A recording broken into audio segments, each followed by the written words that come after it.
Nós estivemos nesses últimos finais de semana, exceto no Retiro de Carnaval, falando sobre vivendo os propósitos de Deus. E hoje estaremos concluindo esta série, falando sobre o tema Servindo a Jesus com Alegria.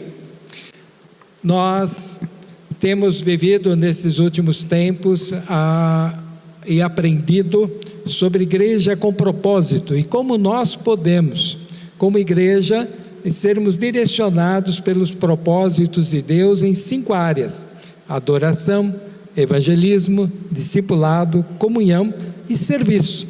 Nós estaremos nos organizando ao longo do início deste ano para estarmos nos ajustando durante os próximos anos, né? Nosso projeto de trabalho será baseado nessa ideia. Nosso propósito é ser uma igreja que seja bíblica sobre todas as coisas, contemporânea, muito embora sigamos textualmente a palavra de Deus, mas contemporânea, levando o evangelho de Jesus, como dizia o pastor Nilson Fanini, trazendo o céu à terra, ao coração de cada um que nos busca. Participativa, generosa, acolhedora, uma família. Nosso desejo é que cada família possa, ao longo do tempo, dizer: eu e a minha casa serviremos ao Senhor, conquistando assim a todos os membros da família para participarem do trabalho de Deus. Até 15 de março, agora no mês que vem, nós faremos uma revisão daqueles que participam nos ministérios existentes na igreja, e examinaremos a possibilidade de criarmos novos ministérios para atender às nossas necessidades como igreja. Será um trabalho realizado com a participação dos irmãos que já são líderes, e o nosso desejo é que continuem na liderança, e a manifestação pessoal dos membros da igreja, informando através de um formulário, que nós estaremos distribuindo já, espero a partir de quarta-feira, ou pessoalmente através do WhatsApp para os irmãos, dizendo: olha, eu gostaria de trabalhar neste ou naquela área da igreja ou naquele ministério.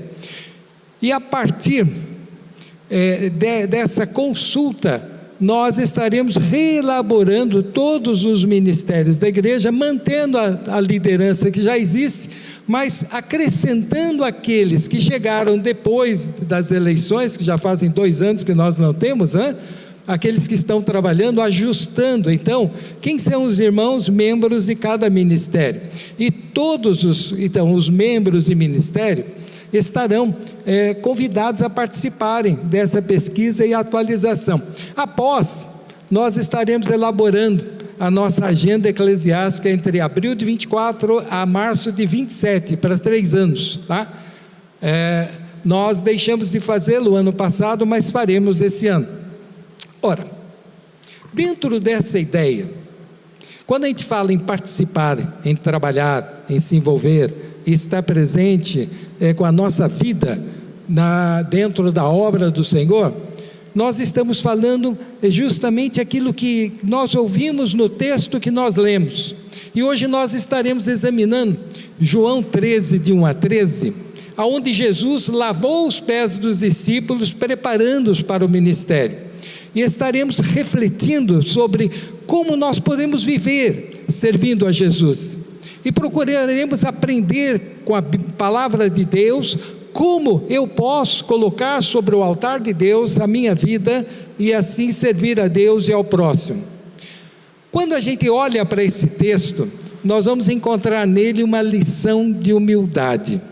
Jesus estava na iminência de ser traído, preso e crucificado, e aí Jesus celebrou a última Páscoa com seus discípulos.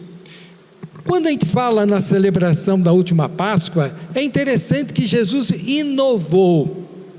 Na última Páscoa com eles, ele fez algo muito especial, e naquele momento ele pegou uma vasilha, colocou água, amarrou uma toalha sobre no seu corpo, e ali ele começou a lavar os pés dos discípulos.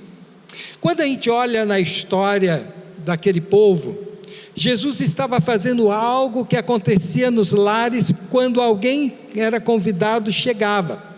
Era uma forma de honrar o convidado. Significava dizer assim: olha, você é bem-vindo na minha casa.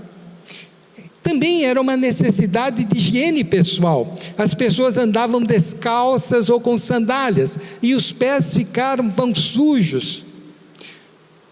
Isso refrescava os pés cansados. O calor escaldante do deserto judiava e provocava dores nos pés. Também era realizado, é interessante, que pela pessoa mais humilde da casa, de preferência um servidor, um escravo, ou uma mulher. Poderia ser até a esposa daquele senhor que recebia seus hóspedes. Seja um escravo, seja uma mulher. Era um trabalho desprezível. Geralmente, imagina você caminhar durante horas para chegar na casa de alguém, principalmente se está chovendo, então você chegava sujo, mal cheiroso. Era um trabalho aonde a pessoa tinha que suportar aquela sujeira e aquele mau cheiro, e lavar os pés da pessoa. Jesus se coloca nessa posição, e ali ele cria um ambiente de expectativa. O que é que Jesus está fazendo aqui conosco? Mas Jesus, ele quer trazer uma lição de humildade. E é interessante que o texto diz assim, lá no versículo 14, 15, diz assim: pois bem, se eu, sendo Senhor e mestre de vocês, lavei-lhes os pés, vocês também devem lavar os pés uns dos outros. Eu lhes dei o exemplo, para que vocês façam como lhes fiz. A nossa tendência natural, no nosso dia a dia, é nós queremos ser beneficiados. Mas na maioria das vezes, nós não temos a atitude de beneficiar o próximo. Mas Jesus, naquela circunstância, ele quis mostrar que Deus nos criou para servir. Deus nos criou para estarmos à disposição, para realizarmos a sua obra. Ele não concorda que nós fiquemos parados. O que Ele mais deseja é que nós estejamos a cada dia realizando a obra do Senhor. É uma lição de humildade no serviço. É interessante, Jesus, ele mostra que servir ao próximo é um amor sacrificial. Se eu perguntar para você que está aqui nesta noite, o que você poderia estar fazendo hoje à noite? Se tiver algum corintiano e diz: olha, eu poderia ter assistido o jogo, ou um palmeirense, um São Paulino, né? Quantos irmãos eu vi lá no carro assistindo o jogo, né? Assistindo o Corinthians jogar durante o trabalho, não durante o trabalho, mas na hora de descanso, né? É gostoso fazer alguma coisa, só que quando você vai servir ao Senhor, você tem que deixar de lado aquilo que lhe traria, seria uma opção, e até às vezes um prazer, para estar na presença de Deus, para estar com alguém, para fazer o trabalho do Senhor.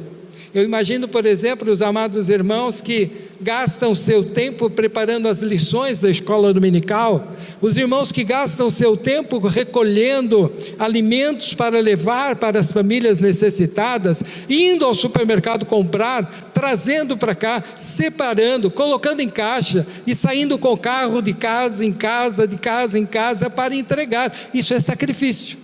É deixar de lado alguma coisa que nos é prioritário para fazer aquilo que é necessário para servir, para amar, seja aquele que está aqui na porta olhando, seja aquele que está ali atrás cozinhando, ou alguém que está aqui adorando. Os irmãos que chegam, nós chegamos às 10 horas da manhã na escola dominical, mas tem alguns irmãos que chegaram às 8h30, às 9 horas, para estudar, para se preparar. Servir ao Senhor tem que haver um amor sacrificial, amor de entrega.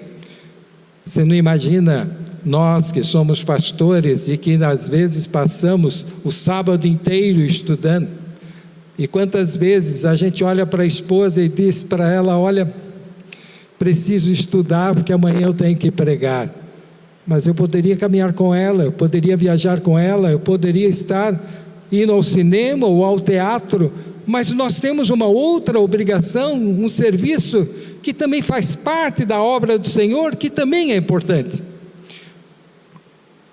Uma coisa que eu acho maravilhosa nesse texto é o seguinte: Jesus compreendia quem era Ele e para que Ele veio. Logo nos versículos 3 e 4 diz assim: Jesus sabia que o Pai havia colocado todas as coisas debaixo do seu poder, e que viera de Deus, e estava voltando para Deus. Ele estava na iminência de morrer. Assim levantou-se da mesa, tirou a sua capa e colocou uma toalha em volta da cintura. Jesus sabia, Ele era o Filho de Deus, Ele sabia aquilo que o Pai lhe mandou fazer aqui na terra. E eu pergunto para o seu coração: quantas vezes você olha para si e diz: olha, eu sei quem eu sou, eu sei quem me criou, eu sei porque eu estou aqui, eu sei que há um Deus na minha vida, e um Deus que deseja que eu caminhe, que eu sirva a cada momento do meu viver. Eu conheço o meu Deus, eu conheço a minha responsabilidade perante Deus, eu conheço a minha responsabilidade perante os meus filhos, os meus netinhos, porque eu desejo que eles caminhem na obra do Senhor. Eu sei, eu me conheço. Jesus, ele diz: eu sei quem eu sou, eu vim porque o meu Pai me enviou, eu sei porque eu estou aqui, eu sei porque eu vivo cada dia aqui na terra, e porque eu estou no trabalho, porque eu estive na escola, porque eu estou na minha família. Eu sei, há um Deus sobre a minha vida, e é Ele que conduz os meus passos. Jesus estava seguro, por isso ele era capaz de amar os outros perfeitamente, e não se sentir inferior, e notem bem, e não se sentir inferior, porque estava servindo. Estive pregando alguns anos atrás, naquilo que hoje é uma igreja média ali em Santos, e eu cheguei uma hora antes, e uma hora antes já tinha 15 irmãos arrumando o auditório no hotel, e eles tinham que pegar as cadeiras, colocar no lugar, pegar os instrumentos, montar o salão. E ali nós tivemos o culto. Depois eles fizeram o reverso, guardaram as cadeiras, guardaram o púlpito, guardaram tudo, limparam, perfumaram o salão, e aí foram embora. Por que estou aqui? Porque eu sirvo ao Senhor. Igualmente nós temos que compreender isto: por que estou aqui? Porque eu preciso participar da obra do Senhor. É uma lição também de humildade no serviço do Mestre. Lá nos versículos 7 e 8, Jesus responde assim: você não compreende agora o que eu estou lhe fazendo? Falando para Pedro, porque quando Jesus chegou para Pedro, diz: agora é tua vez, Pedro, vem cá, eu quero lavar os teus pés, coloca o teu pé aqui. Sabe o que Pedro falou? O meu não, o meu você não lava. E Jesus olha para ele e diz: ah, Pedro, se eu não te lavar os pés, você não terá comunhão comigo. Aí ele olha para Jesus e diz: Senhor, não lava só meus pés, dá um banho inteiro em mim. Jesus olha para ele e diz: Pedro, quem já tomou um banho não precisa tomar dois, Pedro. Eu só quero te lavar os pés. Sabe,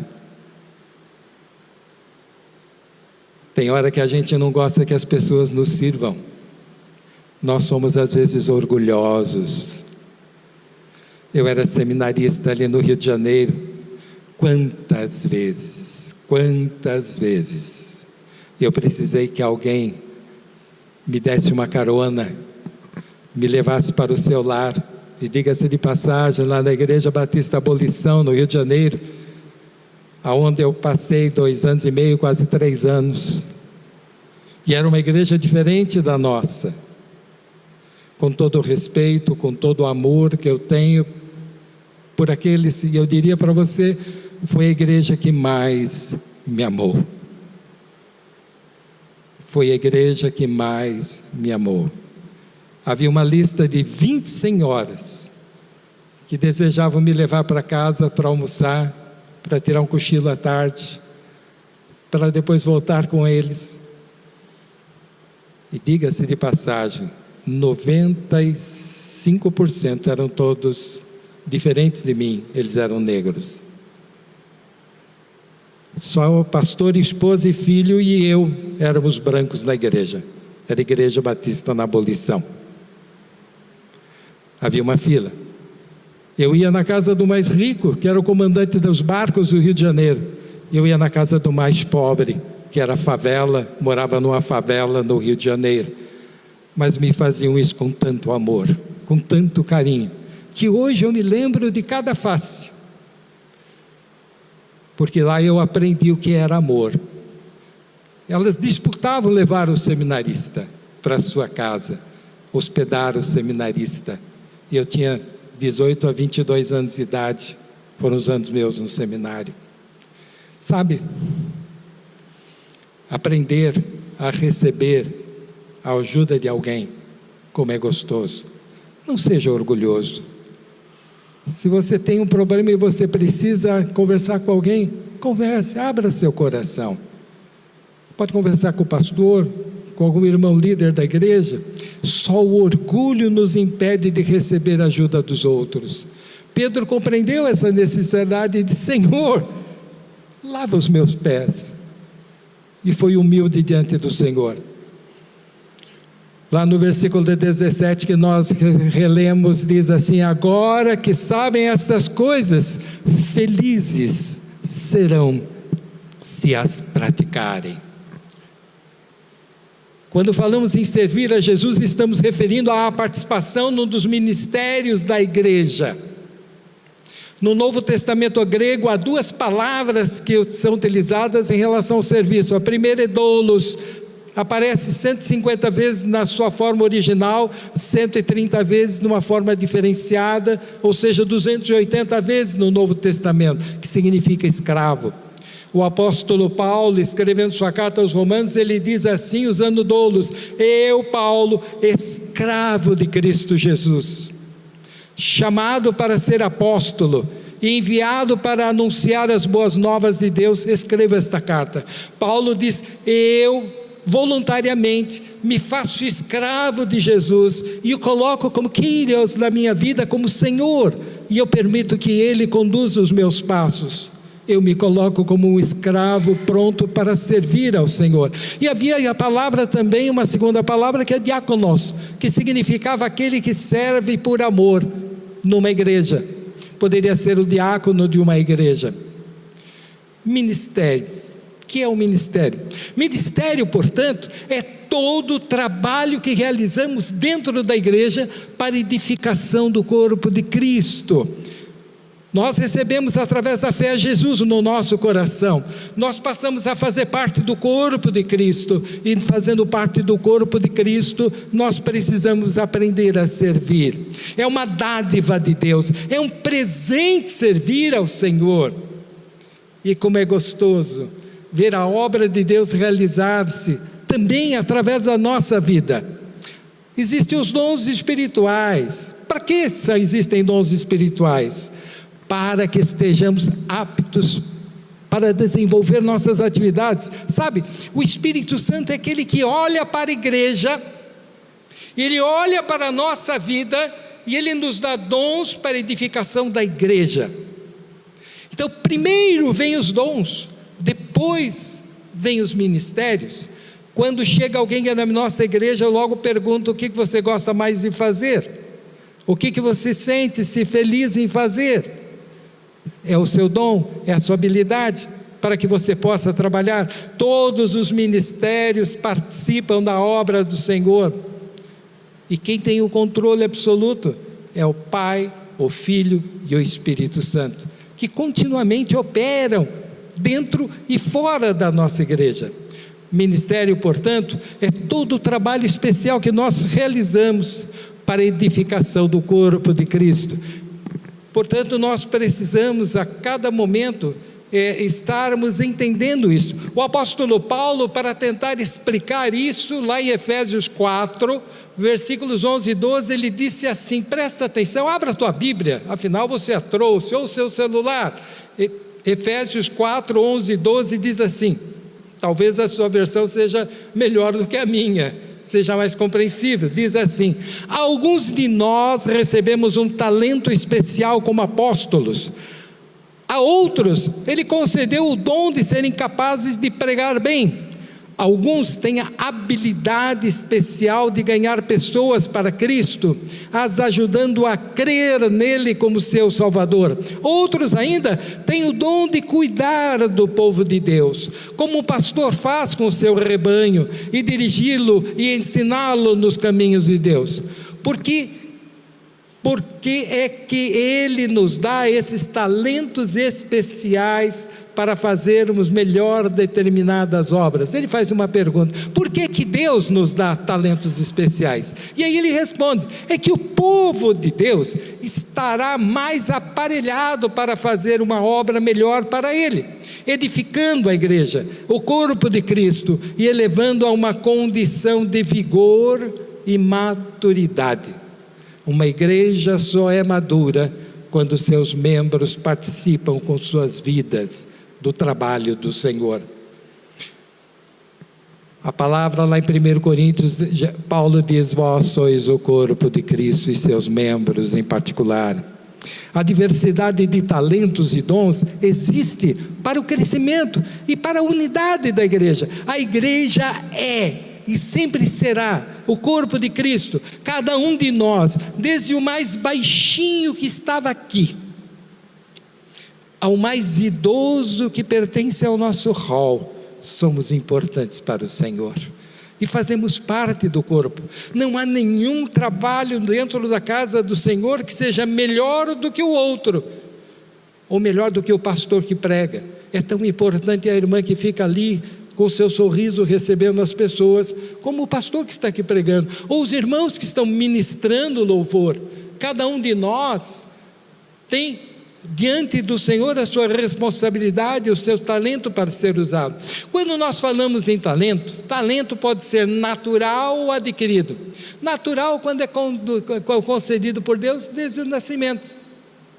Eu, por exemplo, tenho uma cunhada que ela tira o hino só de ouvido, nunca estudou música, a Heloísa, e ela toca maravilhosamente o piano, e ela dirige o coral há muitos anos ao longo da sua vida, e nunca estudou música. É um talento natural que Deus lhe deu, mas também tem um talento adquirido, que é alcançado através do estudo técnico. Mas ambos, seja natural, seja adquirido, precisam ser aperfeiçoados, desenvolvidos. Agora há o dom. Os dons são capacidades dadas pelo Espírito Santo para um trabalho especial ligado à igreja, ao corpo de Cristo, mas que também precisa ser desenvolvido e aperfeiçoado. Numa igreja, presta bem atenção, numa igreja vem primeiro os dons e os talentos, depois os ministérios. Eu posso elencar aqui 37 ministérios, mas eu tenho dons e pessoas habilitadas pelo Espírito Santo do Senhor para trabalharem. Então eu oro a Deus: Senhor, nós gostaríamos muito de ter aqui um ministério dentro da área de casais que nós não temos. Senhor, desenvolve no coração dos teus filhos esse desejo e dá-lhes o dom, dá-lhes a habilidade, dá-lhes o talento. Então, o que ocorre? Cada pessoa que chega é para nós um desafio, trazê-lo para trabalhar no corpo de Cristo, e na medida que a igreja cresce, crescem as necessidades e cresce igualmente dons, talentos e ministérios. Por quê? Porque eu devo servir num dos ministérios da igreja. Serei rápido. porque eu fui criado por Cristo para as boas obras. Lá em Efésios 2:10 diz assim: porque somos feitura sua, criados em Cristo Jesus para as boas obras, as quais Deus preparou para que andássemos nelas. Segundo, eu fui vocacionado por Cristo Jesus para esse propósito. Paulo, escrevendo a Timóteo, ele diz assim: portanto, não se envergonhe de testemunhar de nosso Senhor Jesus Cristo, nem de mim, que sou prisioneiro seu. Antes, participa das aflições do Evangelho, segundo o poder de Deus que nos salvou e chamou para uma santa vocação, não segundo as nossas obras, mas presta bem atenção, segundo o seu próprio propósito para a nossa vida. E graça que nos foi dada em Cristo Jesus antes dos tempos dos séculos. Há um Deus que dá a cada um de nós a condição para trabalharmos. Também porque eu fui separado antes mesmo de eu nascer para o ministério. Há um Deus que trabalha. Lá em Gálatas 1:15, Paulo diz assim: mas quando aprouve a Deus, que desde o ventre de minha mãe me separou e me chamou pela sua graça. Lá em 1 Pedro, Pedro diz, ele diz assim: você é, não, vós sois, você é geração eleita, você é sacerdócio real, você faz parte da nação santa, você faz parte do povo adquirido, para que você anuncie as virtudes daquele que te chamou das trevas para a sua maravilhosa luz. Você que entre outro tempo não era povo, mas agora você é povo de Deus. Você que não tinha alcançado misericórdia, mas agora que você alcançou misericórdia, você foi chamado por Deus para testemunhar do seu amor. Quarta ideia: eu fui abençoado por Deus com dons e talentos para servir ao próximo. E é interessante que Pedro ele diz assim: sejam bons administradores dos diferentes dons que receberam de Deus, que cada um use o seu próprio dom para o bem dos outros. Deus, quando Ele nos dá habilidade, é para o serviço e para ajudar o próximo. Eu fui comissionado por Cristo Jesus para o ministério. Lá em Mateus 28, 18 e 19, Jesus disse assim: portanto, vão, façam os discípulos em todas as nações, batize-os em nome do Pai, do Filho e do Espírito Santo, ensine-os a guardar todas as coisas que lhes tenho mandado, e eu estarei com vocês todos os dias, até o final dos séculos. Sexta ideia: eu sou designado por Cristo Jesus para participar do ministério. Mas é interessante que ele diz o seguinte aqui, em Mateus 20, Jesus diz: e qualquer entre vocês que desejar ser o primeiro, seja, aqui a palavra é escravo, servo, seja servo, bem como o Filho do Homem não veio para ser servido, mas para servir, e para dar a sua vida em resgate de muitos. Lá aos Colossenses, Paulo diz assim, ele diz: ei Arquipo, cuida do ministério que você recebeu do Senhor para cumprires. Cuida. Pergunto para você nesta noite: você é filho de Deus? Deus te amou, te chamou e te deu dons e talentos. Eu pergunto: você tem usado esses dons? Tem colocado sua vida no altar de Deus? Tem permitido que o Espírito Santo desenvolva esses dons? Tem permitido que a igreja do Senhor Jesus seja beneficiada, e não apenas a igreja, mas as pessoas que estão ao seu redor, e que através da sua vida possam compreender a dimensão do amor de Deus?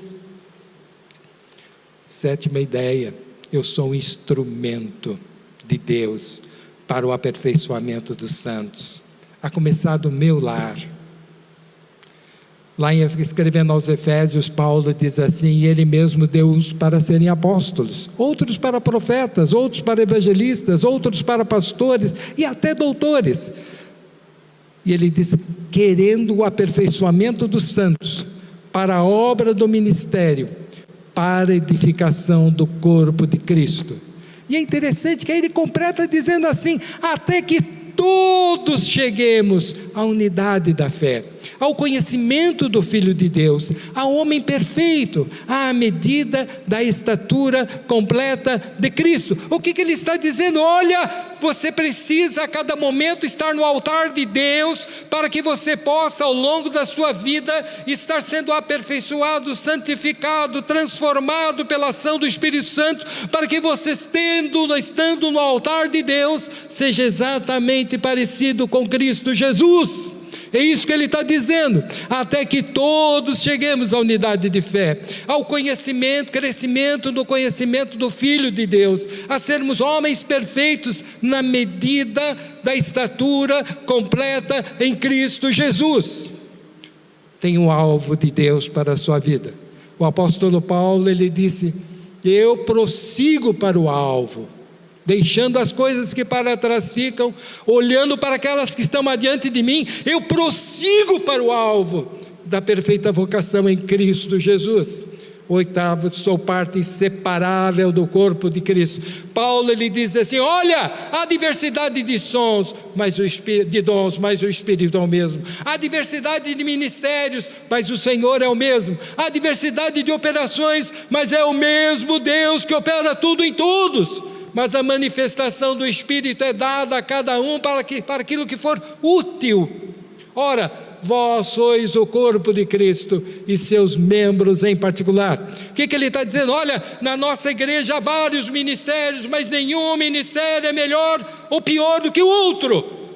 Todos são colocados e nivelados pelo Espírito Santo, e nós precisamos viver para levar a graça de Cristo através da nossa mente, através do nosso amor, através das nossas atitudes, através das nossas palavras, através da nossa vida. Quando nós fazemos isso, nós manifestamos a maturidade em Cristo Jesus, e o corpo de Cristo é edificado. Fui enviado por Deus para trabalhar no ministério. Jesus, ele olhou para os campos onde havia a plantação, ali provavelmente de trigo. Era isso, Júnior? Eu não sei exatamente qual era a plantação, mas ele olha para os campos e ele diz: a seara é grande, mas os trabalhadores são poucos. Peçam, pois, ao Senhor da seara que envie trabalhadores para a sua seara. Décimo, sou responsável pelo uso dos dons e talentos que Deus me concedeu. E assim, cada um prestará contas a Deus e a si mesmo, daquilo que Deus tem dado. Jesus contou aquela parábola que a um deu 5, a outro deu 2, e a outro deu 1, e o que tinha 5 dobrou para 10, o que tinha 2 dobrou para 4, e o que tinha 1 escondeu na terra. E ele estava dizendo o seguinte: olha, a sua vida é como se você receber a sua vida, Deus, o Espírito Santo te dá talentos, o que você precisa é usá-los. E aí ele, quando volta, aquele senhor daquela fazenda, ele olha para o que recebeu 5, e o que ele diz: olha, eu ganhei mais 5, e ele diz assim: sobre o pouco foste fiel, sobre o muito eu te colocarei, entra no gozo do meu Senhor. Quando o que recebeu 2 entregou 4, ele diz a mesma coisa: sobre o pouco foste fiel, sobre o muito te colocarei, entra no gozo do teu Senhor.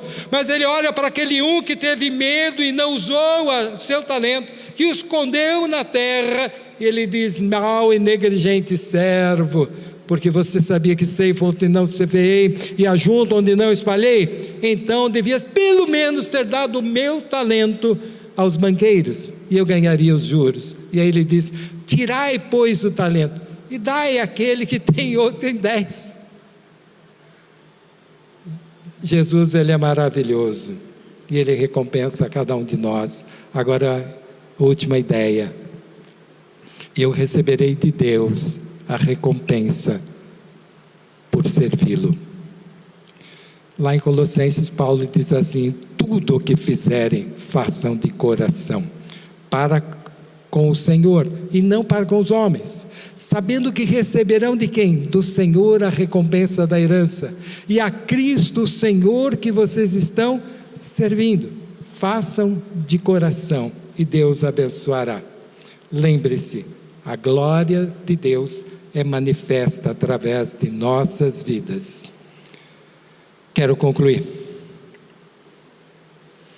Para que a nossa igreja, a igreja do Senhor Jesus, possa crescer, é necessário que a nossa vida esteja depositada sobre o seu altar, usando as nossas habilidades, nossos dons, nossos talentos para o Senhor. O segredo do sucesso é olhar para Deus e clamar ao Espírito: dá-me força, dá-me unção e me ajude para que eu possa viver os meus dias para te servir. O grande evangelista Moody, certa vez ele disse: eu não sou um homem de muitas qualidades. Moody disse isso, foi um dos maiores pastores de todos os tempos. Eu não sou um homem de muitas qualidades. Dizem até que ele era gago, é isso mesmo? Moody, você confirma? Moody, me parece que ele era gago. E ele diz: eu não sou homem de muitas qualidades, mas todas as que eu tenho estão à disposição de Cristo. Há um hino que foi escrito dizendo assim: eu quero ser um vaso de bênção, sim, um vaso escolhido por Deus para as novas levar aos perdidos, boas novas que vêm lá dos céus. E quando a gente canta esse hino, ali é uma petição dizendo assim: faze-me vaso de bênção, Senhor, vaso que leve a mensagem de amor, eis-me submisso no teu serviço, tudo eu te consagro agora, Senhor. Última palavra, e encerro meu estudo nesta noite. Você se lembra daquela palavra de Ageu 2,4? O profeta Ageu disse: ora, pois, esforça-te, Zorobabel, diz o Senhor, esforça-te, Josué, filho de Josadak, sumo sacerdote, e esforça-te, todo o povo da terra, diz o Senhor, e trabalhai, porque eu sou convosco, diz o Senhor dos exércitos. Nós vamos orar agora. Eu quero convidá-los a colocarem-se em pé.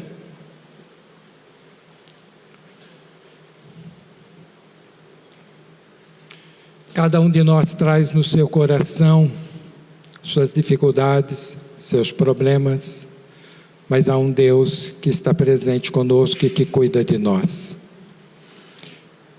E eu quero fazer uma pergunta para você nesta noite: o que você deseja colocar sobre o altar de Deus? Há alguma coisa que você precisa muito, seja a nível de cura, seja a nível de trabalho, seja a nível de comunhão no seu lar, com seus filhos, não importa aquilo que tem preocupado o seu coração. Você gostaria que estivéssemos orando por você? Se você deseja, levante a sua mão nesse instante. Quem quiser pode levantar a sua mão. E eu quero convidar hoje para estar orando, irmão Fio, vem cá, querido.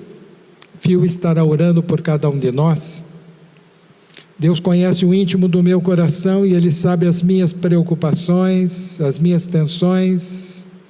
Ele conhece a agenda de amanhã e de cada dia da minha vida. E Ele jamais, jamais, jamais nos desampara. Oremos, irmãos. Senhor Deus, nós te agradecemos por esse momento que ouvimos a Tua palavra, que ouvimos que o Senhor tem dons e talentos para nos conceder e nos concede, que nós possamos estar, Senhor, usando esses dons e talentos para a glória do Teu nome. Também, Senhor, queremos Te pedir pelos meus irmãos e irmãs que estão aqui nesta noite, que precisam de uma intervenção do Senhor, que o Senhor esteja, Senhor, com todo o poder que lhe é dado, que o Senhor possa estar curando, Senhor, em nome de Jesus, enfermidades, que o Senhor possa, Senhor, estar solucionando, Senhor, problemas em nome de Jesus. Que se tiver alguém que precisa de um emprego, Senhor, nesta noite, que as portas possam se abrir em nome do Senhor Jesus. Ó Pai, se é um problema emocional, seja ele qual for, psíquico, psicológico, Senhor, que o Senhor esteja agindo na nossa mente e no nosso coração, que nós possamos ser curados totalmente por Jesus. Nos ajuda, Pai, a caminhar na Tua direção, sabedores que só o Senhor é Deus. Nós Te adoramos, nós Te rendemos graças, e nós queremos estar com os nossos corações, ó Pai, puros, voltados ao Senhor, que o Senhor possa realmente perdoar, Senhor, as nossas transgressões, os nossos pecados, ó Deus, e estar nos restaurando nesta noite, em o nome do Senhor Jesus. Amém, Senhor, amém.